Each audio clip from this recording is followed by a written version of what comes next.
I grew up loving reading fantasy.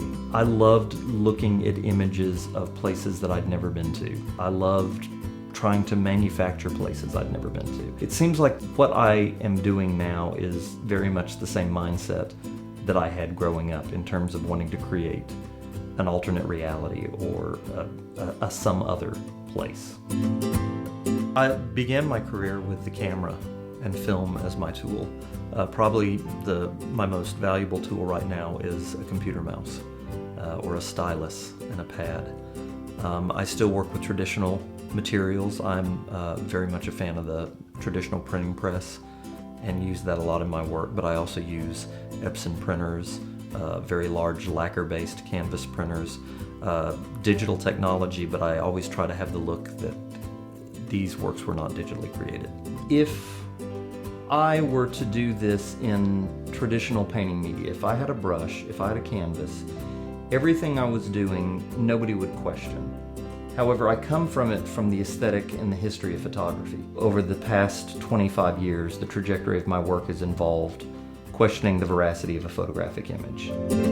And even though people know that what I'm doing is not real, the fact that I'm telling them it's a photograph, they're bringing all sorts of questions to it because I'm saying it's a photograph. It's like making a movie. You're trying to get the semblance of a reality that never existed, and you're trying to get your viewer to believe in that reality. I'm going to try to work and create something that's totally fake, and by introducing the element of the photograph in it, have the viewer sit there and question everything that they're seeing. I love a work of art that has enough mystery that you can't pin it down. So I started taking images of clouds and I digitally began dissecting those images. And then everything that I dissected out of that one photograph that I took, I stitched back together in a different order. Nothing was added, nothing was taken away, but it was reordered. And what I was ending up with were these clouds that looked fantastically fake, yet every single element of them was something that actually existed.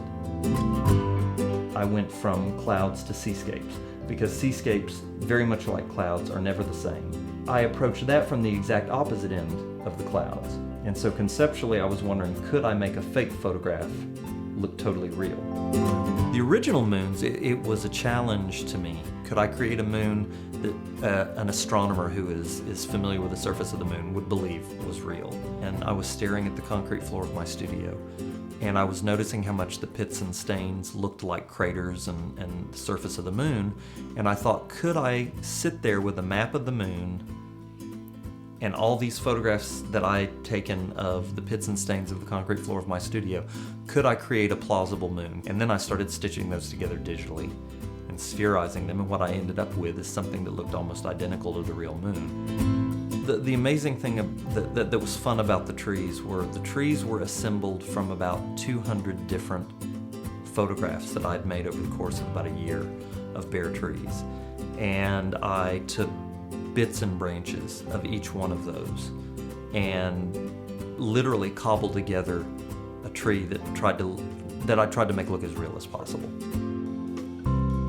I think the thing that ties my work together is the idea behind it always stays the same. But what changes, sometimes radically, is the aesthetics of doing that. I try to give the viewer just enough to fill in the gaps on their own.